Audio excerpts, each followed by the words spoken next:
Welcome students. Today we are going to discuss about one of the important component of the cell, nucleus.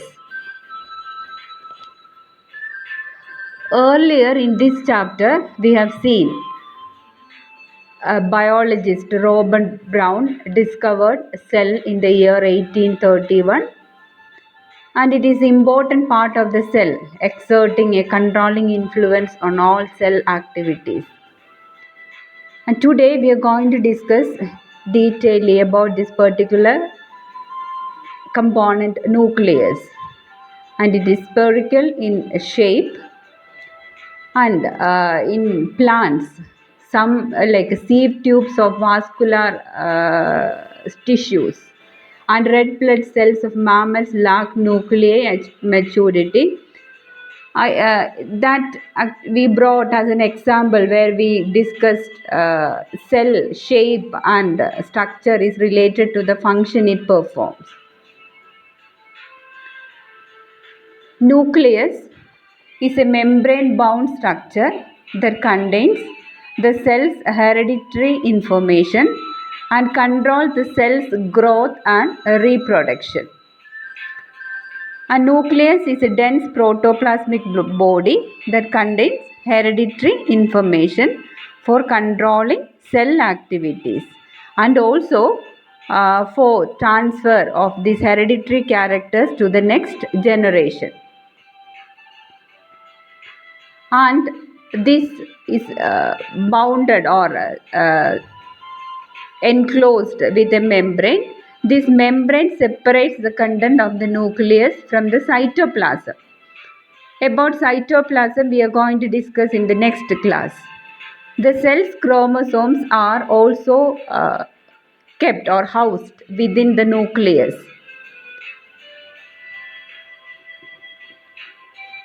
In structure of the nucleus. Nucleus is made up of nuclear envelope, nuclear membrane, nucleolus, chromosomes and nucleoplasm. We'll discuss one by one. First, nuclear envelope. Nuclear envelope is a double membrane covering which separates the nucleus from the cytoplasm. And nuclear envelope has pores. These nuclear pores are present in the nuclear envelope, allows exchange of material between the nucleus and cytoplasm. And it is also called nuclear membrane. Next is nucleolus. Nucleolus take up around 25% of the volume of the nucleus. The structure is made up of proteins and RNA. RNAs are called ribonucleic acids. It's the nucleic acid present in all living cells.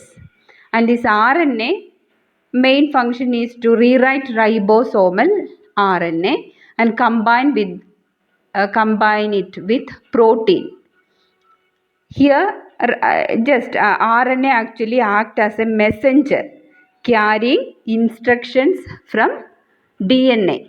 Higher classes, the different types of RNA structure, everything very detailedly will be discussing.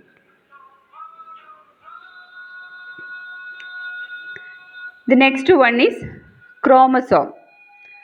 The nucleus, chromosomes are the thread-like structures present in the nucleus of both animals and plants. So they are made up of protein and DNA, deoxyribonucleic acid. And these thread-like structures actually called, when it is in the resting stage, it exists as thread-like structures called chromatin. The chromatin condenses together when the cell is about to divide. And we have seen these chromosomes are made up of protein and DNA.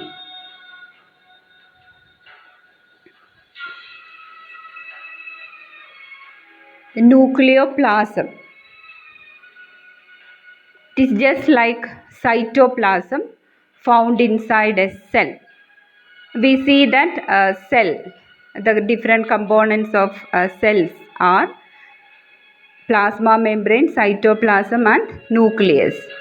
And same like cytoplasm, the nucleus contains nucleoplasm and it is also called karyoplasm. The nucleoplasm is a type of protoplasm that is made up of mostly water, a mixture of various molecules and dissolved ions. Here you may have a doubt. What is cytoplasm, what is protoplasm and what is nucleoplasm? Here cytoplasm we are going to discuss in the next class. Protoplasm is the colorless material comprising the living part of a cell. Protoplasm includes both cytoplasm as well as nucleoplasm. And then what is cytoplasm? Cytoplasm is a fluid mass of the cell which is composed of cell organelles which is present outside of the nuclear membrane and inside of the plasma membrane. The nucleoplasm, the substance of a cell nucleus.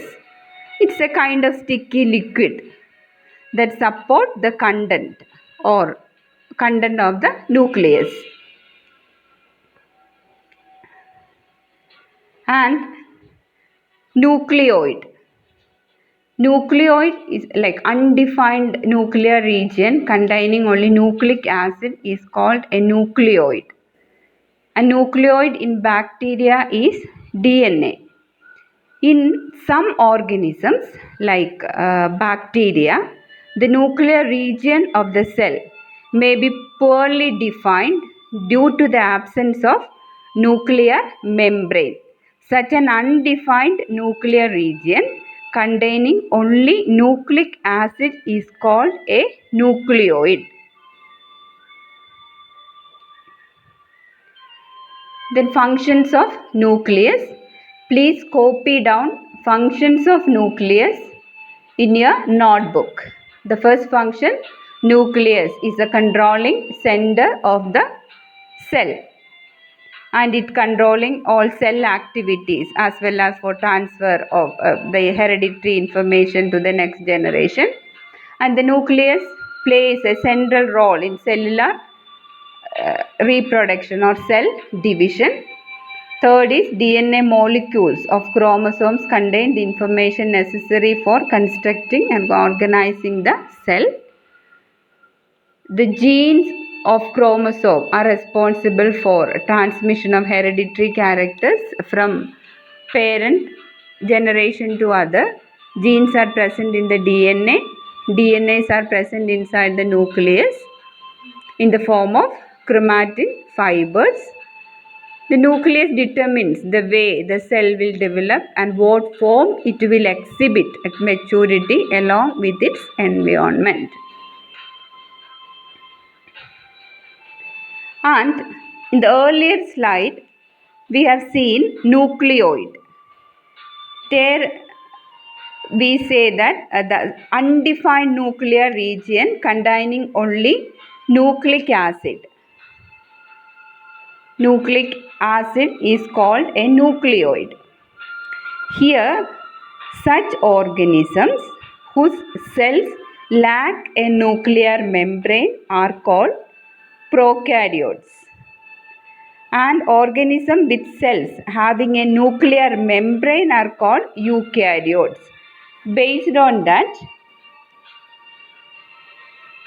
the presence of nuclear membrane, organisms are divided into two. Here, the cell theory says that we learned that like Virchow, a scientist who proposed the cell theory, he says that all living things are made up of cells and the new cells are only made from the existing cells. different varieties of cells are there. So cells have diverse varieties. You are familiar with at least few cells which are present in our body. Already we discussed about different cells present in our body. And there are two distinct types of cells with structural differences. So we could divide cell based on their structure as prokaryotes and eukaryotes. Example of prokaryotes, bacteria.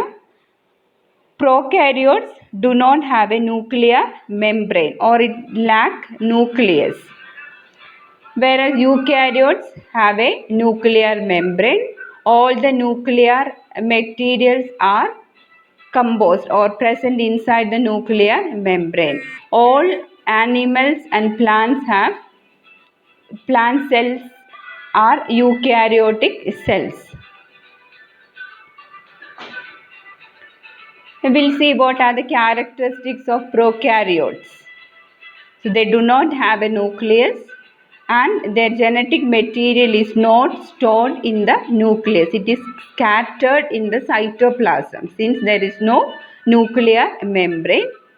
They have some organelles, poorly developed, we could even call it as structures, but not many organelles are present.